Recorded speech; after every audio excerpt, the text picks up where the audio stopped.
پیارے حبیب صلی اللہ علیہ وسلم نے ارشاد فرمایا التاجر الصدوق الامین مع النبیین والشہداء والصالحین، کہ اگر کوئی تاجر امانت دار ہے، وہ جھوٹ نہیں بولتا ہے، امانت میں خیانت نہیں کرتا ہے اور وہ سچا ہے، تو اللہ تبارک و تعالیٰ اس کو انبیاء، صدیقین، صلحاء، نیک لوگوں کے ساتھ اس کا حشر فرمائیں گے۔ لیکن آج کیا ہو رہا ہے کہ انسان جس چیز کو اللہ تبارک و تعالیٰ نے حرام کیا ہے اس کی طرف بھاگا چلا جا رہا ہے۔ اللہ تبارک و تعالیٰ نے قرآن کریم کے اندر ارشاد فرمایا احل اللہ البیع وحرم الربا، کہ اللہ تبارک و تعالیٰ نے بیع کو حلال کیا ہے۔ تو جو اللہ تبارک و تعالیٰ نے بیع کو حلال کیا ہے اور اپنے نیک بندوں کے ذریعے اس عمل کو کرا کے بھی دکھایا ہے، اگر اللہ تبارک و تعالیٰ چاہتے تو انبیاء کرام علیہ السلام کو گھر بیٹھے روزی پہنچا سکتے تھے۔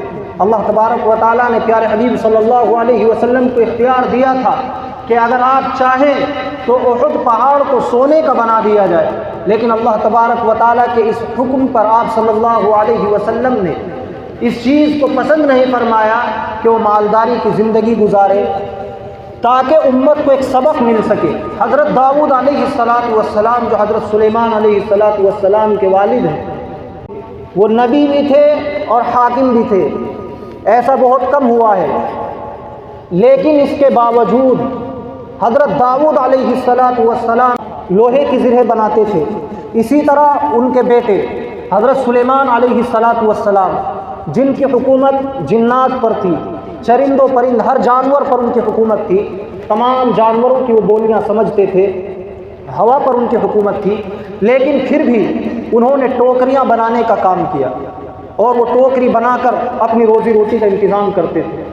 اسی کے ساتھ ساتھ حضرت ابراہیم علیہ السلام معماری کا کام کرتے تھے، سینے کا کام کرتے تھے، وہ درزی تھے۔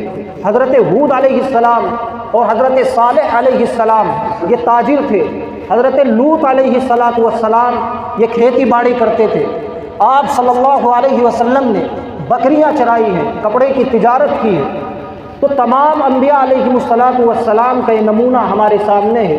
اس سے ہمیں سبق ملتا ہے کہ اپنے روزی روٹی کے انتظام کے لیے انسان کو حلال طریقے اختیار کرنے چاہیے۔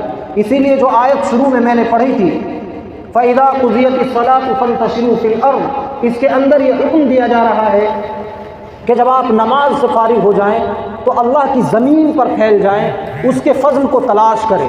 دیکھیں نماز کے بعد حلال کمائی کا درجہ بتایا جا رہا ہے۔